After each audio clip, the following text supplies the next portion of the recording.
Brought to you by TechnoSpark 20 series smartphones.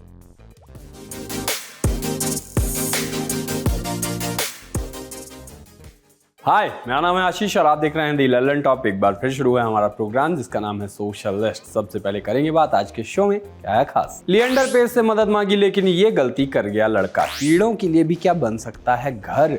Stationery के item वाले meme देखे क्या आपने, और पिक ऑफ द डे में करेंगे बात ग्लोबल वार्मिंग से निपटने का उपाय मिल गया है। क्या आप भी उन लोगों में से हैं जो दीवार पर बॉल फेंकते थे और उसको असंभव सा कैच बनाकर लपक लेते थे और सोचते थे अगले वर्ल्ड कप में आप भारतीय क्रिकेट टीम के मोहम्मद कैफ बनेंगे और अपनी असंभव सी फील्डिंग मात्र से टीम को वर्ल्ड कप जितवा देंगे। साथ ही आपको ये लगता था कि आइडिया जाने क्यों किसी और को नहीं आया अब तक, और अब आपको भरोसा हो चुका होता था कि एक दिन किसी पारखी की नज़र आप पर पड़ेगी और आप टीम इंडिया में होंगे। खेल से जुड़े ऐसे सपने हम में से सबने ही देखे हैं, लेकिन उसकी शुरुआत कहाँ से हो इसको लेकर डाउट में रह गया। और नतीजा ये कि आज सफ़ेद लाइट के बीच में दफ्तर में बैठ के प्लास्टिक का कीबोर्ड पीट रहे हैं, गिलक्रिस्ट और मैकग्राथ को नहीं पीट रहे हैं। लेकिन सब आप जैसे नहीं होते हैं। सौरभ शर्मा अलग थे, इसलिए सीधे लेजेंड से रास्ता पूछा। मशहूर टेनिस खिलाड़ी लिएंडर पेस से हाथ में रैकेट पकड़कर फोटो अपलोड करते हुए कहा कि हे लिएंडर, मैं आपकी ही तरह टेनिस में ओलंपिक मेडल जीतना चाहता हूं, कोई टिप्स। बदले में लिएंडर पेस ने लिखा कि टेनिस रैकेट से खेलना शुरू करो, मतलब टेनिस के रैकेट से टेनिस खेलना शुरू करो, क्योंकि नज़र ये आया कि जो रैकेट सौरभ ने ले रखा था वो बैडमिंटन वाला था। लोग मजे लेने लगे, उतारू हो गए मजे लेने पे। कहा कि लिएंडर पेस को कुछ ऐसा कहना चाहिए था। आगे मीम था कि पागल हो गया है क्या, बेअंडरस्टैंड अंड बंड शंड कुछ भी बोल रहा है। कुछ ने पेस के हवाले से कहा कि 50 ओवर काट ओवर एक्टिंग का। पुराने रेफरेंस आए, you are breaking the internet more severely than you broke Pete Sampras serve at the pilot when open. मजे लेके किसी ने कहा कि टेनिस रैकेट और बैडमिंटन रैकेट दोनों अलग अलग होते हैं क्या। बैडमिंटन रैकेट देख के किसी ने कहा कि आप साइना नेहवाल बनो प्लीज़। किसी ने हमदर्दी दिखाई कि प्रतिभा दिए हैं पर साधन नहीं दिए। कोई बोला you look ready to win gold in 2028 का ओलंपिक्स, वो भी स्क्वैश में। एक यूजर ने फोटो के हिसाब का ही जवाब दिया कि मेसी को देखो यूट्यूब पर। इंसान इतना लालची हो चुका है कि उसे अपने आगे कुछ नहीं दिखता। मगर इस दुनिया में कुछ अच्छे लोग भी हैं। ये लोग सिर्फ अपना नहीं सोचते, पूरे संसार का सोचते हैं। ये लोग कैसी सोच रखते हैं, उदाहरण से समझिए। एक पोस्ट में गमलों की तस्वीर लगा के लिखा गया कि हमें गमले में कीड़ों के लिए छोटी छोटी डिजाइन बनानी चाहिए। सही बात है, इतना ही केयरिंग मुझे भी होना है जीवन में। इंसान के जीवन में कभी एक समय आता है जब इंसान को चीज़ें दिखनी बंद हो जाती हैं, दिखता है तो सिर्फ कॉन्टेंट। जैसे मुझे अपनी फीड में कुछ वायरल दिखता है तो मैं उसे देखकर हंसना भूल जाता हूँ, उसको सेव कर लेता हूं ताकि अगले दिन आपको वही कंटेंट दिखा सकूं। वैसे ही कई लोगों को हर चीज़ में मीम दिखते हैं। ऐसा ही कुछ हुआ फेसबुक यूजर अभिनय आनंद के साथ। इनने स्टेशनरी की चीज़ों के ही मीम बना डाले। जैसे रबर कहेगी सब कुछ ही मिटा देंगे, वाइटनर कहेगा इनको क्या ही पता चलेगा, पेंस कहेंगी इतना चुभने लगा हूँ सबको, कागज़ में छेद करने वाला पेपर पंच कहेगा हम तुम में इतने छेद करेंगे, परमानेंट मार्कर जिससे लिखा छुटाने के लिए क्या क्या नहीं प्रपंच करना पड़ता वो कहेगा परमानेंट हूँ सर। नीले रंग की बोतल में आने वाली महकौआ गोंद वाली बोतल कहेगी तेरा गम अगर ना होता। हाइलाइटर कहेगा जोर जोर से चिल्ला के सबको स्कीम बता दे।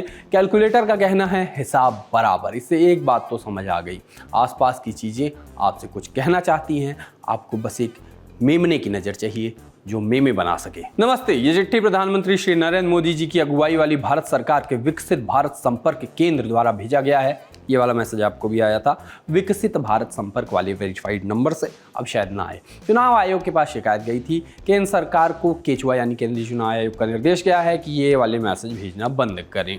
MEITY को निर्देश दिए गए हैं मंत्रालय को, और मंत्रालय का ये कहना है कि आचार संहिता लगने के पहले ही मैसेज भेज दिए गए थे। वैसे मैसेज नहीं आएंगे ना तो एक मैसेज डिलीट करने का जो मेहनत है वो अपना बच जाएगा। 20 मार्च को था international day of happiness. Newsroom के साथियों से पूछा गया कि उनके लिए आखिर खुशियों का मतलब क्या है। देखिए न्यूज़रूम के साथियों के जवाब। यार लेकिन ऐसा कुछ हुआ नहीं जिसके लिए खुश हुआ जाए। जब पूरा दिन निकल जाए और हौके ना जाए। पहला पैसा जिससे आप सब खरीद सकते हो। जो लोग बोलते हैं कि पैसे से खुशियां नहीं खरीदी जाती, मैं उनसे डिसएग्री करती हूँ। अपने को वर्कआउट करने में मजा आता है। दे प्रोटीन जितना मिलता जाए। खुशी के मायने क्या है? मेरी खुशी बहुत चीज़ों से आ जाती है इधर उधर से। दुख के मायने बता रहा हूँ लिख के, गंभीर मामला है। मतलब आप मोबाइल चार्जिंग पे लगा दें और स्विच ऑफ करना भूल जाएं।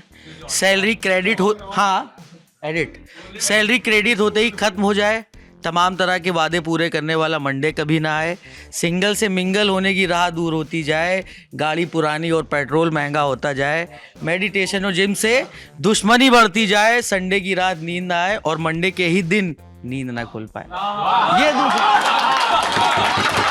ये छोटे छोटे दुख हैं। सुख की जितनी सारी चीजें हैं, अगर उसे खरीदने के लिए पॉकेट में पैसा है, खुशी ही खुशी है, बस और कुछ नहीं। दोपहर में सोना, जब सब लोग घर में हों और बढ़िया आराम से दोपहर में सो रहे हैं।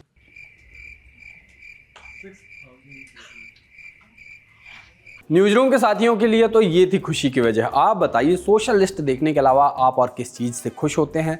अपने शो में अपना ही प्लग इन नहीं करेंगे तो क्या खर्चा पानी में करेंगे जाके? सोशल लिस्ट में अब बारी है पिक ऑफ द डे की, और पिक ऑफ द डे में आज क्या कुछ खास। तमाम पर्यावरणविद, देश विदेश की सैकड़ों संस्थाएं और कुछ सरकारें अब चाहे तो आराम कर सकती हैं, क्योंकि मिल गया है उसका इलाज, जिसके बारे में सरकारें सदियों से तो नहीं लेकिन कुछ सालों से चिंतित थी और युद्ध स्तर पर काम करने का दिखावा कर रही थी। हमारे लोकल वैज्ञानिकों ने ग्लोबल वार्मिंग से निपटने का उपाय खोज निकाला है। एक बड़े से मैदान में लगा दी गई है एक एसी, बस सब पूरी दुनिया ठंडी हो जानी है इसके बाद। आप भी देखिए वीडियो और सोचिए कि ये हुआ तो हुआ कैसे।